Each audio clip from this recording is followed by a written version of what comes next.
Hello दोस्तों, welcome to TDC classes. आज मैं आपके सामने DSSB TDC science TGT science का सिलेबस आपके सामने डिस्कशन करने के लिए आया हूँ, जिसमें प्रॉपर आपका जो साइंस का सिलेबस है वो कंप्लीट सिलेबस डिस्कस करूँगा। आपको बताऊँगा किस तरह से आप उस एग्ज़ाम को निकाल सकते हो, क्या क्या आपको पढ़ना है। ठीक है, जो सबसे पहले हम बात करते हैं, जो फिजिक्स का पर्टिकुलर पोर्शन है उसमें सबसे पहले आता है potential difference and Ohm's law, series combination. ये सब पार्ट रहता है आपका इलेक्ट्रोस्टैटिक का पार्ट। किसका?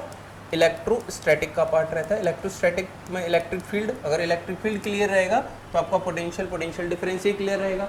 उसमें कुछ लॉज आते हैं, जैसे आपका फ्लेमिंग्स लेफ्ट हैंड रूल है, मैग्नेटिक फील्ड है, इलेक्ट्रिक फील्ड है, क्या है, पोटेंशियल डिफरेंस क्या है, EMI क्या है, इलेक्ट्रोमैग्नेटिक इंडक्शन, मतलब इलेक्ट्रिसिटी की वजह से मैग्नेटिक फील्ड जनरेट करना, मैग्नेटिक फील्ड वजह से इलेक्ट्रिक फील्ड इंड्यूस करना, ये सब हमारे EMI का पार्ट आता है। सेकेंड जो टॉपिक रहता है ऑप्टिक्स का, जैसे लाइट की स्टडी को हम दो तरीके से करते हैं। सर, एक वेव के टर्म्स में स्टडी करते हैं जिसको वेव ऑप्टिक्स बोलते हैं, रेस के फॉर्म में इसको रे ऑप्टिक्स बोलते हैं। तो हम ऑप्टिक्स को, लाइट को दो फॉर्म में पढ़ते हैं, वेव ऑप्टिक्स, रे ऑप्टिक्स, जिसमें आपका convergence and divergence of light है, images formed by concave mirror हुआ, रिफ्रैक्शन वाला पार्ट आता है लेंस। तो यहाँ पे कुछ कंडीशन दे रखी है, क्या, application of mirrors and lenses. यहाँ पे कॉन्केव और कॉन्वेक्स मिरर के बारे में, आपके बारे में डिटेल पढ़ना है कि इमेज फॉर्मेशन कैसा होता है, नेचर कैसा होता है, ये सब हमें जानना है। इसके अलावा सोर्सेज ऑफ एनर्जी के बारे में बात करते हैं। सोर्सेज ऑफ एनर्जी कुछ ऐसे होता है, देख लीजिए। सोर्सेज ऑफ एनर्जी की जब बात करते हैं तो सोर्सेज ऑफ एनर्जी में हमारे पास डिफरेंट टाइप्स ऑफ एनर्जी हैं, उनके बारे में पढ़ना है। डिफरेंट फॉर्म्स ऑफ एनर्जी हैं, जैसे एग्जांपल है फॉसिल फ्यूल्स यूज़ करते हैं, जैसे कोयला वगैरह यूज़ करते हैं, सोलर एनर्जी है, बायोगैस है, विंड है, वाटर एंड टाइडल एनर्जी है, न्यूक्लियर एनर्जी है। फिर हमें renewable and non renewable sources के बारे में थोड़ा सा डिफरेंस पढ़ना होता है। ये चीज़ आपका है सोर्सेज ऑफ एनर्जी। फिर आता है मैकेनिक्स का पार्ट, जिसमें आप मैकेनिक्स बहुत अच्छी से, जिसने अगर 11th में पढ़ा होगा वो समझ पाएगा। मोशन है, फोर्स है, न्यूटन्स लॉज है। जिसमें काइनेमेटिक्स की बात करते हैं तो डिस्प्लेसमेंट, वेलोसिटी, यूनिफॉर्म मोशन, ये सब काइनेमेटिक्स का पार्ट है। जिसमें वेलोसिटी, डिस्प्लेसमेंट, ये सब ग्राफ देखते हो, एक्सेलरेशन वगैरह देखते हो। फिर आता है मोशन के बारे में, न्यूटन्स लॉज ऑफ मोशन है, इनर्शिया का मीनिंग क्या होता है, इनर्शिया और मास में डिफरेंस क्या होता है, मोमेंटम क्या होता है, फोर्स क्या होता है, कंजर्वेशन ऑफ मोमेंटम क्या होता है, ये सब आपका मैकेनिक्स का पार्ट है। उसके बाद हमारे पास आता है ग्रेविटेशन। मैकेनिक्स जैसे कंप्लीट करोगे तो मैकेनिक्स में ही आपका बेसिक रहता है ग्रेविटेशन, जिसमें हम ग्रेविटेशन के साथ साथ आगे पढ़ेंगे वर्क, एनर्जी एंड पावर। ये अलग चैप्टर है, ये अलग चैप्टर। इसमें फिर आपके ग्रेविटेशन में particular universal law of gravitation है, फोर्सेज ऑफ ग्रेविटेशन है। ठीक है, ये सारे टॉपिक रहते हैं। एक्सेलरेशन ड्यू टू ग्रेविटी, उसका इफेक्ट क्या होता है। सर, हम अर्थ के सरफेस से किसी ऑब्जेक्ट को ऊपर लेके जाते हैं, नीचे लाते हैं, तो क्या इफेक्ट पड़ता है ग्रेविटी का, वो सब रिलेटेड है। फिर थोड़ा सा इसमें फ्लूइड का पार्ट आता है, जिसको हम बोलते हैं क्या, फ्लोटेशन। ये थोड़ा सा फ्लूइड का पार्ट आता है। फ्लोटेशन है, थ्रस्ट है। जैसे फ्लोटेशन में क्या है आपका, थ्रस्ट हुआ, प्रेशर हुआ, आर्किमिडीज प्रिंसिपल क्या है, बॉयंसी क्या है। बॉयंसी का मतलब यहाँ पे क्या है, सर जब किसी पानी के अंदर किसी भी चीज़ को हम तैराते हैं तो क्या करता है, जैसे आप खाली मग जग को लेके पानी में डिप करोगे तो पानी नीचे से उसको पुश करता है, पानी का जहाज है वो तैरता रहता है। तो किस प्रिंसिपल के बेस पे तैरता है वो हमें देखना है, आर्किमिडीज प्रिंसिपल है।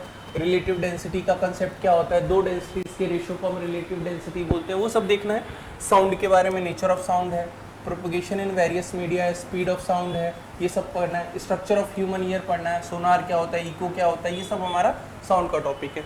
फिर केमिस्ट्री का थोड़ा सा पार्ट आता है, जहाँ पर हम स्टेट्स ऑफ मैटर के बारे में बात करते हैं। स्टेट ऑफ मैटर में क्या क्या है वो देख लीजिए एक बार। स्टेट ऑफ मैटर में आपके पास रहता है, इस सिलेबस को आप डाउनलोड कर सकते हैं और कंप्लीट स्टडी के लिए जो मैं यहाँ पे हमारी क्लास चलेगी, हमारे हर एक सब्जेक्ट के अलग अलग स्पेशल टीचर रहेंगे, वो सारे टीचर्स आपको इस तरह से पढ़ाएंगे, आप 100% आपका सिलेक्शन होगा टीडीसी क्लासेस में। ठीक है, हम इसकी बात करते हैं सेकंड सिलेबस की, जिसमें हमारे पास गैसेस के बारे में पढ़ना है, लिक्विड सॉलिड्स के बारे में पढ़ना है। फिर ब्राउनियन मूवमेंट, ये सब केमिस्ट्री का पार्ट है। सस्पेंशन, प्रॉपर्टीज ऑफ मैटर क्या है, कोलाइडल फेज ऑफ कोलॉइड्स क्या है, लॉज ऑफ केमिकल कंपोजिशन, जिसमें अवोगाड्रोस लॉ है, गेओल्से क्लॉक है, एटॉमिक एंड मॉलिक्यूलर मासेस क्या होता है, बिल्कुल 11th का केमिस्ट्री वाला पार्ट है। फिर स्ट्रक्चर ऑफ एटम क्या है, केमिकल स्ट्रक्चर की बात करते हैं, डाल्टन्स एटॉमिक थ्योरी है, जे थॉमसन का मॉडल है। ठीक है, रदरफोर्ड का एक्सपेरिमेंट है, ये काफ़ी आपने 11th-12th में पढ़ा हो, वही चीज़ को थोड़ा डिटेल स्टडी करेंगे और बहुत बेसिक से क्वेश्चन आते हैं। ठीक है, बोर मॉडल हो गया, मेटल मेटलॉइड्स में डिफरेंस क्या है। फिर यहाँ पे हमारे पास आता है, जो हमारे पास आता है पीरियडिक क्लासिफिकेशन ऑफ एलिमेंट्स। तो पीरियडिक क्लासिफिकेशन में क्या है, मेंडलीव प्रिंस पीरियडिक क्या है, पीरियडिक प्रॉपर्टीज़ क्या है, ट्रेंड्स क्या है, प्रॉपर्टीज़ में ग्रुप्स का, टेबल्स का, वो सब में देखना है। केमिकल सब्सटेंसेस में एसिड बेस में, सॉल्ट में डिफरेंस आता है, बेसिक डेफिनेशंस आती हैं, लॉगरिथमिक पीएच स्केल आता है। ठीक है। एक्शन ऑफ इंडिकेटर्स है, ये हमारा केमिस्ट्री का पार्ट है जिसमें केमिकल रिएक्शंस भी हमें पढ़नी है, उनकी बैलेंसिंग पढ़नी है केमिकल रिएक्शंस की डिटेल में, टाइप्स ऑफ केमिकल इक्वेशन पढ़नी है, किस किस तरह की इक्वेशंस होती हैं, रिडॉक्स रिएक्शन भी इसमें आ जाएगा। मेटल एंड नॉन मेटल्स के बारे में ये क्लास 10th में भी आप पढ़ते हो, मेटल नॉन मेटल्स, ये इसको डिटेल में पढ़ना है, ठीक है। इसके अलावा हमारे पास जो और पोर्शन आता है उसकी बात कर लेते हैं। कार्बन कंपाउंड्स, ये आपने क्लास 10th में पढ़ा होगा, वो क्लास 10th वाला ही रहता है, इसमें IPAC नेमिंग वगैरह भी आ जाती है इसमें। फिर आता है हमारे पास हाइड्रोकार्बन, काफ़ी हद तक आपका सिलेबस 11th 12th का और 10th का है, जिसमें हाइड्रोकार्बन है। हाइड्रोकार्बन में क्लासिफिकेशन है, कोल का, पेट्रोलियम का, ये सब पढ़ना है। एल्कोहल्स के बारे में पढ़ना है, लिविंग यूनिट्स से क्या इफेक्ट है वो पढ़ना है।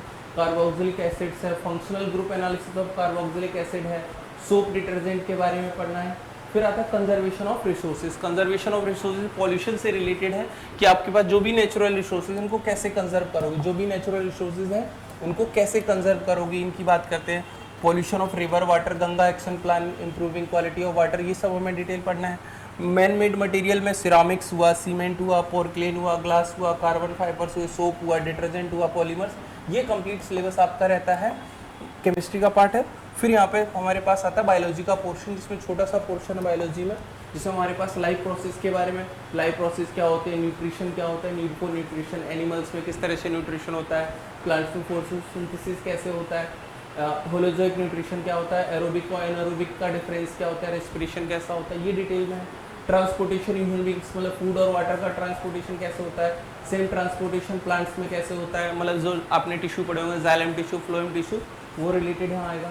Transportation in animals in food का ट्रांसपोर्टेशन कैसे होता है, जो भी आप खाना खाते हो उसका एक्सक्रीशन कैसा होता है, मतलब जो वेस्ट प्रोडक्ट है उसको कैसे रिमूव करते हैं, वो आपको पढ़ना है ह्यूमन बींग्स में, एनिमल्स में। एक्सक्रीशन इन प्लांट्स में किस तरह से एक्सक्रीट करते हैं वेस्ट प्रोडक्ट को, वो डिटेल में पढ़ना है। फिर कंट्रोल एंड कोऑर्डिनेशन है, जिसमें एनिमल्स का नर्वस सिस्टम है, basic unit of nervous system, neuron जिसको बोलते हैं, रिफ्लेक्स एक्शन है, ह्यूमन ब्रेन है, कोऑर्डिनेशन इन प्लांट्स है, ये हमें डिटेल में पढ़ना है, ये बायोलॉजी का पार्ट है, ठीक है। उसके बाद रिप्रोडक्शन है, ग्लैंड्स है हमारे पास, कंट्रोल कोऑर्डिनेशन में एंडोक्राइन ग्लैंड्स, एक्सोक्राइन ग्लैंड्स। फिर हमारे पास आता है importance of variation, importance of variation, जिसमें आपके पास वेरिएशन इंपॉर्टेंस है, मोड ऑफ रिप्रोडक्शन है, सिंगल ऑर्गेनिज्म है, प्लांट्स और एनिमल्स में रिप्रोडक्शन है, रिप्रोडक्शन ह्यूमन बींग्स में है, ये सब है। फिर आते हैं हेरेडिटी एंड इवोल्यूशन। हेरेडिटी और इवोल्यूशन का मतलब होता है समय के साथ जैसे जैसे इवोल्यूशन होता है, पहले चिंपैंजी हम बोलते हैं, हम एप्स के प्रिमिटिव्स हमारे एप्स थे, तो एप से कैसे कैसे ह्यूमन का इवोल्यूशन हुआ है, हेरिडिटी क्या है, बच्चे में जो गुण आते हैं वो फादर के आते हैं, फादर मतलब इस तरह से हमें इसके बारे में पढ़ना है। मेंडल्स के लॉज ऑफ इनहेरिटेंस क्या है, मेंडल ने जो एक्सपेरिमेंट किया था मटर पर, तो वो एक्सपीरियंस पढ़ना है हमें। इवोल्यूशन है, एक्वायर्ड एंड इनहेरिटेड ट्रेड्स होते हैं, ठीक है। होमोलोगस एनालोगस ऑर्गन्स क्या होते हैं, फॉसिल्स क्या होते हैं, ह्यूमन इवोल्यूशन क्या है, ह्यूमन आई के बारे में पढ़ना है। ह्यूमन आई में आपका क्या है, जो 12th की क्लास, जो आपका 12th का सिलेबस है उसमें से ह्यूमन आई का सिलेबस हट चुका है CBSE में, बट आपका जो TGT है उसमें आपका रहेगा स्ट्रक्चर ऑफ आई क्या है, उसके डिफेक्ट्स क्या है, मायोपिया क्या है, प्रेस बायोपिया क्या है, हाइपरमेट्रोपिया क्या, सारे जो डिफेक्ट्स हैं वो डिटेल में पढ़ते हैं। फंडामेंटल यूनिट ऑफ लाइफ क्या है, सोल स्ट्रक्चर ऑर्गेनाइजेशन क्या है, टिश्यू क्या है, ये हमारे पास रहेगा। डाइवर्सिटी ऑफ लिविंग ऑर्गेनिज्म क्या है, ये हमारे टॉपिक रहेगा। बस ये लास्ट है हमारे पास पेज, बेसिक्स ऑफ क्लासिफिकेशन है, प्लांट एनिमल के नोमेनक्लेचर है, ठीक है, ये समय पढ़ना है। हेल्थ और उसके बारे में पढ़ना है, हम क्यों बीमार पड़ते हैं, हेल्थ और डिसीज़ है, डिसीज़ के कारण क्या है, types of disease, non infectious infectious disease क्या होते हैं, प्रिवेंशन ऑफ डिसीज़ क्या होते हैं, इम्यूनाइजेशन क्या होता है, ये सारा आपका कुछ बायोलॉजी का, मतलब यहाँ पे फिजिक्स केमिस्ट्री बायोलॉजी।